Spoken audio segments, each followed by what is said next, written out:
Dan bagi muslim yang Allah SWT mudahkan punya perusahaan, lakukan apa yang Nabi SAW lakukan.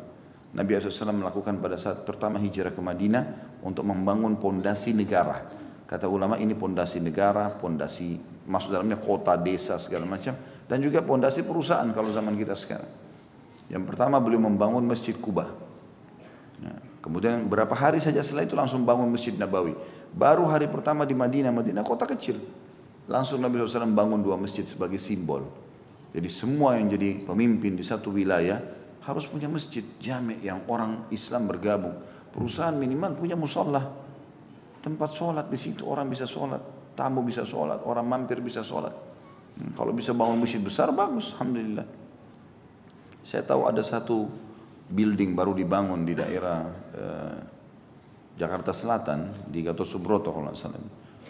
Kebetulan saya kenal pemilik buildingnya.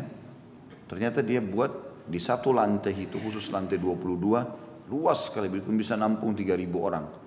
Dia nggak sewain sama tenan-tenannya, dia dibuka semua ruangan itu jadi musola, jadi masjid. Dan akhirnya bisa nampung sekian banyak orang. Banyak subhanallah orang berpikir mungkin ngapain satu lantai bisa disewain per meter sekian dolar. Nah, mungkin untungnya sekian ratus juta per bulan. Tapi subhanallah dia tidak berpikir begitu. Lantai lain semuanya disewain sama dia kecuali lantai itu semua harus jadi masjid. Akhirnya subhanallah banyak orang datang sewa gara-gara ada masjid itu. Dan saya diminta jadi pembina, saya jadi pembina di masjid itu. Alhamdulillah kita tata taklimnya, khutbah Jumat segala macam, masya Allah berjalan. Ini yang benar. Dia lakukan yang paling pertama ada masjidnya.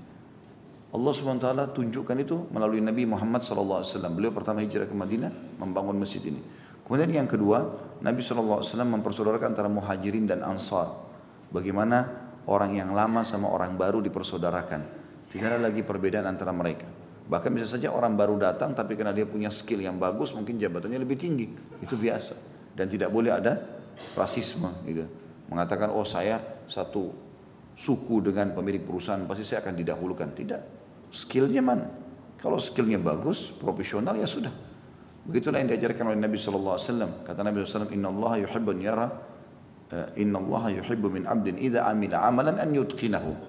Allah suka sekali kepada seorang hamba yang kalau mengerjakan satu perbuatan dia menguasainya. Ada profesionalisme di situ. Dia profesional dalam bidangnya, maka dia bisa mendapatkan jabatan yang tinggi, itu wajar. Dan tidak boleh kita merasa, oh kenapa orang ini, saya sudah lebih dulu orang ini baru masuk kok kenapa dapat jabatan dan segala macam itu. Sudah begitu Nabi SAW tunjukkan bahwasanya orang yang berhak mendapatkan yang lebih baik ya lebih baik. Kemudian tidak boleh ada rasisme di antara mereka. Yang ketiga adalah Nabi SAW menulis perjanjian damai dengan orang-orang kafir Quraisy. Artinya kalau ada di perusahaan, kalau misalnya ada satu perusahaan dia punya pegawai muslim sama non muslim, maka ini harus ada kesepakatan, ya kan? Tidak saling mengganggu. Kalau memang harus perusahaan kita membutuhkan tenaga asing atau tenaga orang non muslim, maka dibolehkan dalam Islam. Nabi SAW menggunakan jasa tawanan Badr.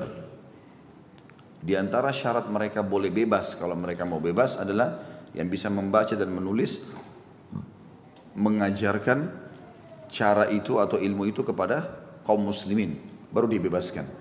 Nah, kita boleh, kata para ulama, belajar dari orang non muslim kalau memang itu bermanfaat bagi umat, mengambil ilmunya lalu kemudian kita menerapkan di tengah-tengah umat Islam ini. Maka ini juga dibolehkan. Nah, kalau ada seperti ini ada muahad, ada kesepakatan. Kita bisa tulis kesepakatan damai. Tidak ada orang Islam mengatakan kau ini Nasrani loh, kerja di sini kau harus muslim. Tidak ada itu.